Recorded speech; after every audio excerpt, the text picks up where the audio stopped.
Hello, ladies and gentlemen, and miscellaneous. My name is Sean, And I am Penguin. and we are here on Shakura's Plateau in the close by air spawn. This is going to be a ZVP, uh, and already building last game or just scout. Interesting. ClashPresto, of course, referring to the hidden Templar arc, the hidden Twilight Council that he put up, which was scouted by ClashPresto's lings running around. He had those lings always active, trying to see if there was any sort of proxy shenanigans, and he did find that proxy, that hidden tech, which would have been used for DTs, and of course and everything went downhill from there. ClashPresto trying to cheese with the 6 pool in the last game, and ClashPresto trying to cheese with the DT rush in this game. In the last game, both of them have been both victims and failing attempters of cheese. Sean? Indeed, victims of their own cheese, if you will. Uh, Here in the bottom right corner, the Red Zerg took a fairly devastating 0-1 after taking a lead in the game, unable to close it out, but coming back to win it 1-1. Um, we will see if he will be able to take that to a 2-1 in the series and eventually win against his opponent, or will he not? I guess we will see. It is the Red Zerg ClashPresto. And one thing that I needed to mention, Sean, in the last game we commented that we had never seen him 14 pool, and he has 14 pooled.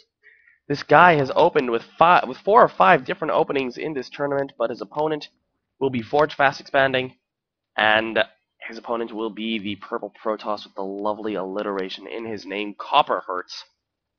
Indeed, he will, and this is actually a very good move. You know that I think there's a fair bit of metagaming involved here, where you just know that your opponent is going to be force fast expanding on this map, is just too valuable and too safe not to. Oh my God! Natural of his opponent. Oh my goodness! This is so Oh my very God! original And play by I think ClashPresto's ClashPresto. going to be forced to cannon rush himself here. Wow, this is very creative play. I don't think I have seen somebody at Oh, wow. I feel like he should have waited before Oh, canceling I that. do too, but this I feel I don't think I've seen Building an somebody. evolution chamber on the creep of his broken Oh, hatchery. I did not Such see a that. bold Wow, move. this will be a bomb on the a broodling bomb, and there. Ooh, Copperheart's trying. He's throwing up a gateway blocking Clash Presto's expansion. Oh my God, This game. this is not the kind of base trade that I expected to see from this game.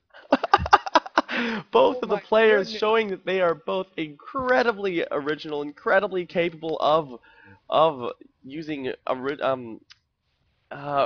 using really Funky. interesting and funky build tactics, and that evolution chamber is gonna pop. Will he be able to take out the cannon? The broodling I don't doing think a so. He will. Ooh, will he be able to snipe the probe? No, he won't. pro. And we're This seeing is a gonna double be so expansion by scary. Clash Presto in response to that Forge not so fast expand. Wow. Oh my God, this is for anybody watching who's not too familiar with StarCraft. Oh, my head is so light. This is not standard, if you are wondering. I'm gonna turn Oh off my wow. mic for a while if you can take the wheel. Sounds like a plan. Oh wow, we're seeing Clash Presto go with a very early third, and I don't think he got exactly the amount of success out of those broodlings from that evolution chamber bomb as he wanted. He wanted to snipe that one probe, did not manage to do more past its shields though, and now it's gonna be. It looks like we may be going into a kind of standard game from here. Really Indeed. intuitive skill, really great skills by both of them, but we're seeing I wouldn't be surprised to see like a 20-minute 7-gate push. I wouldn't either, but we're seeing the expansion go up by Clash Presto, both the second and the third base going up for Clash Presto, and the natural for ClashPresto here. Wow, I can't get over that opening though. That was an incredibly funny Oh man, I start wish to I this were a game. referee so I could tell these guys what I'm feeling. No, the cheese is fantastic. I do feel like we've seen really hilarious things out of each of the games so far. Oh my goodness, I am keeping a close eye on the production tab, playing pretty standard here about the warp gate going down, and as well as the Zerg speed. And the Queen almost finished at the third, and it looks like we're just going to be going into a straight up macro game on Shakur's Plateau. Definitely looks like he's opting for the creep spread instead of that first larva inject on that third base. Indeed, I'm not sure if I I guess agree with he that, but trusts his drone saturation, or he trusts his ability to macro enough that he he will is not miss any ahead. future injects. He is ahead in the worker count by 7 at this point, and he has 8 more in production. Really He's just macroing up droning to his hard. heart's content, and I feel like some pressure from Copper Hertz is exactly what the doctor ordered in the scenario. We're seeing a two-gate robo out of Copper Hertz, the kind of build that you see kind of often, and not really often, but occasionally in PvP, but it's not really something that's used a lot in PvZ in my experience, Sean. And Indeed, I don't know. I guess Copper Hertz much more experienced in PvZ than either of us, definitely, Sean. but we will see. The Robo going down fairly hidden, but the you know what's amazing? This right here is the 6 minute overlord. That is very true, Sean. It is indeed the 9 minute, 6 minute overlord. There is going to be a bit of an engagement in the third base of ClashPresto. 5 zealots here from Copper Hertz trying to do as much damage as they can, and these drones just sort of microing around, waiting for the reinforcements to arrive. The question is, how long is it going to take for him to be able to clean this up? They do have +1 weapons. But that's a lot of lanes coming in here, and he should be able to clean that up with relative ease. He did lose 2 workers, but that is not the end of the world for ClashPresto. But I think the bigger effect is that he managed to get his opponent to invest that much in links, and that is a bit of an overinvestment in links. I feel like he needs to do a lot with these links if he wants to justify the cost. That is a very good move from ClashPresto. So you You have to put pressure, you have to force your opponent, and hopefully he will overinvest. You're definitely right, Sean, As as ClashPresto did. ClashPresto is now only 3 drones ahead of his opponent.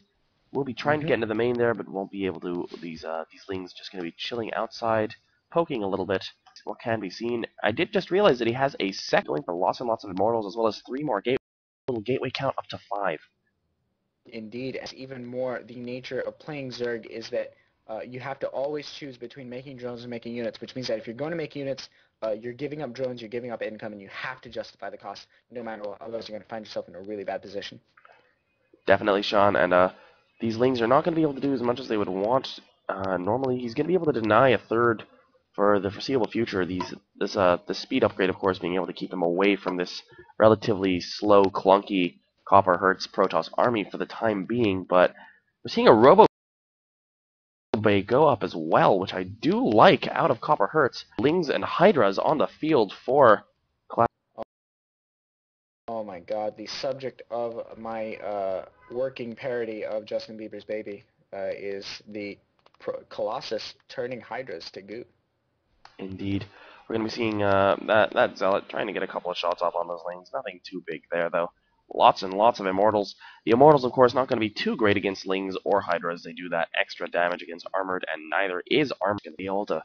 The Colossi are going to be able to absolutely melt the army. Tell me about it. Oh my goodness. The phase disruptor is probably not all that useful for Copper. It's not going to be investing more in Immortals. Let's check out the production tab. Going full on Colossus, and that is a very good move. You can see why he is one of the 200 best players in North America. He is obviously very good at switching up that tech based on what he sees.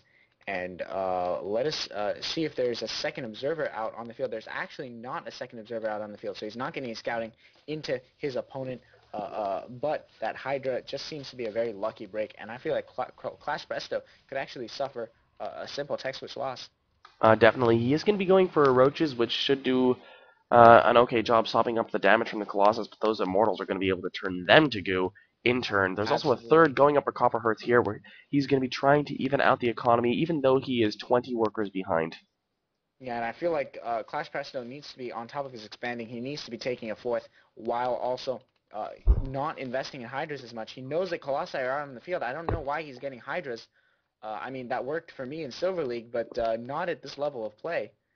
Definitely, Sean, and we're going to be seeing these, I'm not sure what these Overlords are. Ooh, He might be trying to fake him out, thinking he did go for Baneling bombs in the last game. He He may might be be able to overwhelm his expecting opponent. That looks like what is going to happen. the focus fire on the Colossus is not happening. Now only just starting to focus down Roaches, but those Hydras and those Lings are doing pretty good job at taking down the gateway units.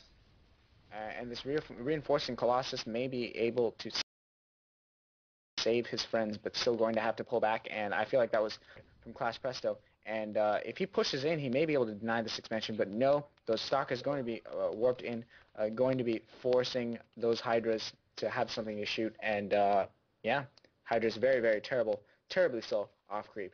Definitely, Sean. We're seeing a fourth base come up by ClashPresto, so he is doing the Oh, doing the oh, what? the fake out overlords. He is actually having speed overlords over his head, and Yes, he knows that he seems to know that he hasn't been getting scouted with the overseer over his bases, and he is looking to scare his opponent actually. he did Out of go for the Baneling bombs in the last game, so of course CopperHertz knows that he is not afraid to use them. The question is, uh, very, very good force fields may actually win him the engagement, but able to win to beat this army and deny this expansion. one of those overlords, they flew straight over the Colossus Stalker mini ball there, and nothing really happened. So Popping creep into this base. I don't know why, but I guess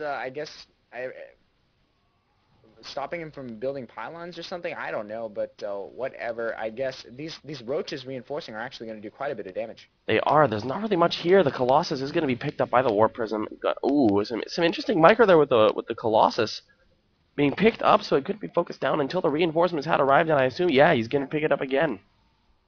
And there aren't any Hydras out on the field, which means that warp prism. I just ate my words, didn't I? Oh no, the warp prism's still right there, and Yep. the warp prism going to be able to get away easily with its life. The Colossus losing quite a bit of its permanent HP there, but it is still alive. And Oh my CopperHertz, goodness, GG's! ClashPresto going Wow. 2-1 against the GM. This is amazing comeback play from ClashPresto. Fantastically played by ClashPresto. Really innovative play with that, stealing the natural expansion and the Forge Fast Expand build. I might try to do that in the Platinum League, but, you know, kudos to him. He's played fantastically well. I am Penguin, And I am Sean. and we'll be seeing you in just a couple of moments.